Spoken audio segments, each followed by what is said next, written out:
Hello student, in the previous lecture we have to discuss the properties of pressure, okay, and you know that the expression for pressure, absolute pressure P is equal to atmospheric pressure plus gauge pressure.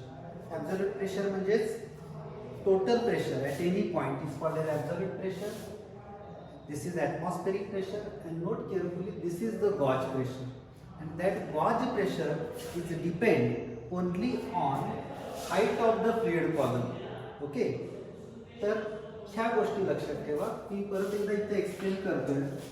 Suppose this is the liquid column and this is 1 point and this is 2 point. Okay, and the height difference between them is suppose h. Then the pressure difference between P2 and P1, P2 minus P1 is equal to h rho g. But if you increase the pressure on point 1, suppose I will place some weight on here and therefore the pressure on point 1 is increases. But that same amount of pressure is increased at point 2. Okay, therefore pressure difference is again remains same, that is again P2 minus P1 is equal to h rho g. This point is note carefully. Now we see the concept of hydrostatic paradox. Hydrostatic paradox he concept आपल्याला काय सांगते बघा. Hydrostatic paradox मध्ये आपण बऱ्याच वेळेला बघतोय. For example मी इथे फिगर दाखवलेली आहे. या फिगर मध्ये मी ए बी आणि हे सी या तीन व्हिसल्स दाखवलेले आहेत. सपोज मी इथे एक स्टॉपर कनेक्ट केला आणि नंतर तो जो टॅप आहे तो ओपन केला. ओपन केल्यानंतर काय दिसते आपल्याला, त्या तिन्ही व्हिसल मध्ये पाण्याची लेवल सेम असणार आहे. This is vessel A, vessel B, vessel C. Okay, ज्या वेळेला पाणी इक्विलिब्रियम मध्ये येणार आहे तेव्हा तिन्ही लेवल्स या इक्वल असणार आहेत. आता ह्याच्यामध्ये इथं प्रेशर मी काउंट केलं, इथं प्रेशर काउंट केलं आणि इथं प्रेशर काउंट केलं, P A, P B and P C. तर एक गोष्ट लक्षात येते, the pressure at point A, pressure at point B and pressure at point C must be equal. Okay, आणि हे आपण ऑब्झर्व करून बघू शकतो. जर का पाणी फ्लो होत नसेल तर obviously pressure at same level is a same. Okay, आणि ही जी कन्सेप्ट आहे या कन्सेप्ट मध्ये आपल्याला काय सांगतोय, इथं पाणी जास्त आहे, पाण्याची अमाऊंट जास्त, जास्त कमी जे काय असेल ते, जिथं पाणी जास्त आहे त्याचं वजन जास्त असेल तिथं प्रेशर आपल्याला जास्त वाटेल. पण असं नाहीये, कारण का जर का इथं प्रेशर जास्त असलं असतं तर पाणी इकडून इकडं फ्लो झालं असतं. पण ज्या अर्थी वॉटर इक्विलिब्रियम मध्ये आहे त्या अर्थी इथल्या तिन्ही ठिकाणचं प्रेशर इक्वल असलं पाहिजे. आणि हायड्रोस्टॅटिक पॅराडॉक्स ही कन्सेप्ट काय सांगते आपल्याला, pressure at any point inside the fluid is depend only on height of the fluid column and not on the shape of vessel. Not on the shape of vessel. इथे एक मोठं भांड घेतलेलं आहे आणि इथं छोटं भांड घेतलेलं आहे. ओके, तर या ठिकाणी बघा याच्यामध्ये जास्त अमाऊंट वॉटर इथं आपल्याला स्टोअर करता येईल, इथं कमी वॉटर स्टोअर करता येईल. पण जर काही लेवल हाईट सेम असेल तर ह्या एरियावरती पण पडणारं प्रेशर आणि ह्या एरियावरती पडणारं प्रेशर हे इक्वल असलं पाहिजे. This is the concept of hydrostatic paradox. त्याच्यावरती एक एक्झाम्पल घेतल्यावर तुम्हाला लक्षात येईल. The three vessels shown in figure have same base area. Suppose this is A, this is B and this is C. तिघांचा एरिया सेम आहे आणि आपल्याला विचारलेला equal volume of liquid are poured in the three vessels. The forces on the base will be maximum at A, maximum B, maximum C असं विचारलेलं आहे. तर इथं फोर्स काढण्यासाठी तुम्हाला प्रेशरची डेफिनेशन यूज करायची. Pressure is equal to force upon area. Okay, आता या ठिकाणी बघा आपल्याला व्हॉल्यूम इक्वल दिलेलं आहे. व्हॉल्यूम इक्वल दिलेलं आहे म्हणजेच त्या ठिकाणी आपल्याला लक्षात येईल की ह्या व्हिसलमध्ये आपण 2 लिटर सपोज पाणी ठेवलं, ह्या व्हिसलमध्ये 2 लिटर पाणी ठेवलं, ह्या व्हिसलमध्ये 2 लिटर पाणी ठेवलं, तर या तिन्ही ठिकाणी तुमची जी हाईट आहे ती डिफरंट येणार आहे. ह्याचा एरिया वायडर आहे त्यामुळे याच्यामध्ये पाणी जास्त मावेल, हाईट कमी येईल. इथं एकसारखं आहे, इथं एक पर्टिक्युलर हाईट येईल. पण इथं बघितलं तर इथं एरिया जसं वर जाणार आहे तसं एरिया कमी कमी होत जातोय. त्यामुळे इथं तुमच्या पाण्याची हाईट जास्त येणार आहे. बरोबर, म्हणजेच इथलं प्रेशर जास्त असणार आहे, त्याच्यापेक्षा कमी इथलं असणार आहे, त्याच्यापेक्षा कमी इथलं असणार आहे. आता प्रेशर सी मधलं जास्त आहे, एरिया सगळ्यांचा सेमच आहे. Force is equal to pressure into area, and if area is the same, then force is directly proportional to pressure. The pressure at the base of piston C is maximum and therefore C option is correct. या टाइपचे MCQ तुम्ही बघायचे. या केसमध्ये तिन्ही ठिकाणचे pressure same आहे.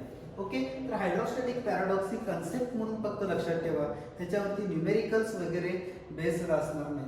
Okay, next आहे तो Pascal's law. This is very very important. आपलं संपूर्ण जे मेकॅनिकल इंजिनिअरिंगची जी ब्रँच आहे ही पास्कल्स लॉ वरती बऱ्यापैकी वर्क करते. हा लॉ काय सांगते बघा, सिंपल.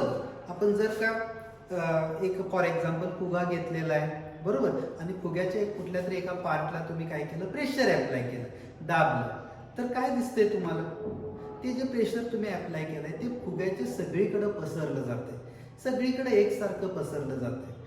आणि हा जो काय लॉ आहे की जे आपण प्रेशर अप्लाय करतोय ते इक्वली सगळीकडे ट्रान्समिट होते, हेच तर तो पास्कल सांगतोय. काय सांगतोय बघा, pressure applied to any part of a fluid which is at rest, इथं रेस्ट लिहायचं राहिले, is equally transmitted undiminished to all parts of fluid and walls of the container with neglecting effect of gravity.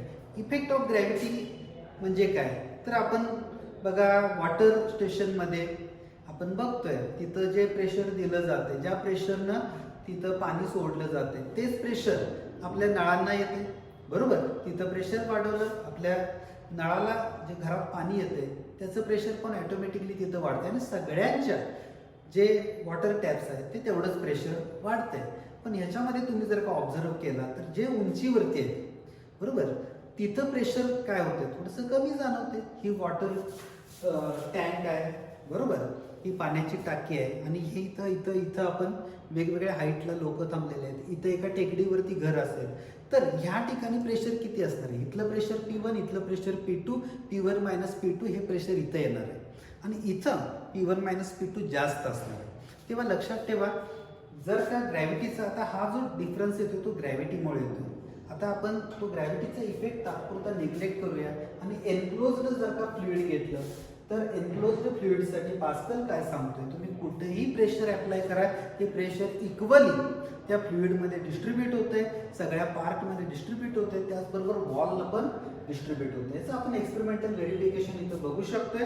तर इथं suppose हा एक piston आहे, बरोबर, दट्ट्या, मी इथं फोर्स F लावला, याचा एरिया सपोज मी A घेतला, ठीक आहे, फोर्स F लावला तर, आणि ह्या A एरियावरती, तर इथं प्रेशर किती असणार आहे, pressure is equal to force upon area, त्यामुळे इथलं प्रेशर आहे F अपॉन A. ओके, आता हेच प्रेशर या फ्लुइड मध्ये सगळीकडे असणार आहे, कुठेही तुम्ही बघा या ठिकाणी ते प्रेशर तेवढं येणार आहे. आता इथं बघा, मी इथं जो क्रॉस सेक्शनल एरिया घेतलेला आहे तो 2A घेतलेला आहे. आता बघा, मला ह्या प्रेशरमुळे हा पिस्टन मागं सरकण्याची शक्यता आहे. तुम्हाला तसाच ठेवायचा असेल तर मला इकडून फोर्स लावायला लागेल. तो फोर्स किती लावायला पाहिजे, तर मला माहित आहे पास्कल्स लॉ नुसार इथं प्रेशर किती आहे, F अपॉन A, एवढंच प्रेशर आहे. आता इथं बघा, एरिया मी काय केलंय, डबल केलंय. एरिया जर का डबल केलं तर ऑब्व्हियसली मला फोर्स पण इथं काय लावावं लागणार आहे, डबल लावावं लागणार आहे. इथं बघा, मी एरिया 3 टाइम्स घेतलाय, सपोज 3 टाइम्स घेतलाय, तर मला इथं फोर्स पण 3 टाइम्स लावायला पाहिजे. इथे एरिया मी हाफ घेतलाय A/2, तर F3 किती असणार आहे, F/2 असणार आहे, याच्या हाफ असणार आहे. म्हणजेच इथं जर का मी फोर्स F लावला तर इथं फोर्स मला 2F लावायला पाहिजे, इथं 3F लावायला पाहिजे, इथे F/2 लावायला पाहिजे. ओके, त्याचे ऍप्लिकेशन्स फार इम्पॉर्टंट आहे.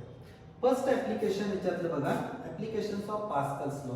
हायड्रॉलिक लिफ्ट, बऱ्याच वेळेला आपण गॅरेजमध्ये वगैरे बघतोय की ज्याच्यामध्ये जी मोटार कार आहे ती लिफ्ट करण्याकरता आपण छोटासा फोर्स लावतोय, किंवा आपण जे स्टेपनी वगैरे पंक्चर वगैरे काढताना आपण बघतोय की त्या ठिकाणी ती मोटार कार आपण आपल्या बॉडी फोर्सने काय करतोय, लिफ्ट करतोय. तर ह्याच्यामध्ये पास्कल्स लॉचं ऍप्लिकेशन कसं आलं, तर इथं बघा, या ठिकाणी हे जी सिस्टीम आहे त्याच्या आतमध्ये मी ऑइल भरलेलं आहे, बरोबर. इथे एक पिस्टन आहे बरोबर, आणि या पिस्टन वरती मी F1 एवढा फोर्स लावलेला आहे. पिस्टनचा एरिया A1 आहे की जो स्मॉल आहे as compare to this piston. ह्या पिस्टन वरती या प्लॅटफॉर्म वरती मी कारला ठेवलेला आहे. आता हा सपोज एरिया माझा, मी एक एक्झाम्पल घेऊन सांगतो. हा F1 फोर्स आहे, सपोज मी 100 न्यूटन अप्लाय केलाय, किती एरियावरती 1 मीटर स्क्वेअर. आता इथं मला किती फोर्स मिळेल बरोबर, इथं दाबलं तर ही हा प्लॅटफॉर्म वर येणार आहे, वर येताना तो फोर्स किती लागेल तो F2 म्हणूया, आणि मी इथे A2 जो दिलेला आहे तो सपोज 10 मीटर स्क्वेअर दिला. तर आता मला पास्कल काय सांगतो बघा. पास्कल काय सांगतोय, the pressure is equally transmitted to all parts of the fluid. If you apply P1 pressure here, then you also get the P1 pressure here. That is the pressure at this point, pressure at this point is equal. Okay, and therefore you can say that F1 upon A1 is equal to F2 upon A2, and therefore F2 is equal to F1 into A2 upon A1. A2 is 10, A1 is 1, A2 upon A1 is 10, and F1 is 100. Therefore 10 into 100 1000 Newton. मला इकडं force किती मिळाला गाडी उचलण्यासाठी 1000 Newton. मी लावला किती 100 Newton. म्हणजे हा जो काय फोर्स आहे तो एरियाला प्रोपोर्शनल आहे. जेवढा तुमचा एरिया इथे जास्त असणार आहे तेवढा तुम्हाला फोर्स पण जास्त मिळणार आहे, कारण का प्रेशर काय आहे कॉन्स्टंट आहे. सेकंड आहे हायड्रॉलिक ब्रेक्स. आपण गाडीमध्ये बघतोय साध्या ब्रेक पॅडलनं आपण कार थांबवू शकतोय. तर याच्यामध्ये काय बघा, हे ब्रेक शूज आहे की ज्याच्यामध्ये आपण ब्रेक पॅडल आहे, इथं थोडंसं प्रेशर अप्लाय करतोय, हा पिस्टन पुढे ढकलतोय. पिस्टन पुढे ढकलल्यामुळे ह्या फ्लुइडमध्ये प्रेशर येणार आहे, हे पिस्टन पण पुढे ढकलले जाणार आहे. आता या ठिकाणी पण परत एक गोष्ट लक्षात ठेवायची, संपूर्ण फ्लुइडमध्ये हे जे काय प्रेशर आहे ते इक्वली ट्रान्समिट होणार आहे. इथं जो काय फोर्स आहे छोट्या एरियावरती लावलेला तोच फोर्स इथं मोठ्या एरियावरती डेव्हलप होते बरोबर, आणि जेवढा एरिया जास्त तेवढा फोर्स पण जास्त. तुम्ही सहज तुमचा कार किंवा ट्रक जे काय असेल ते व्हेकल तुम्ही स्टॉप करू शकताय. तर ब्रेकिंग सिस्टीम मध्ये आपण हे फंक्शन वापरतो. तर main Pascal's law. What is Pascal's law? The pressure applied to a fluid which is at rest is equally transmitted to all parts of fluid, okay, and also walls of the container, neglecting the effect of gravity. हा Pascal's law चा statement आणि त्याचे दोन application, hydraulic lift, hydraulic brakes, त्याचबरोबर hydraulic press, हे असे 3 applications आहेत. हे 3 ऍप्लिकेशन्स तुम्ही स्टडी करून ठेवा. ओके, ठीक आहे, थँक्यू.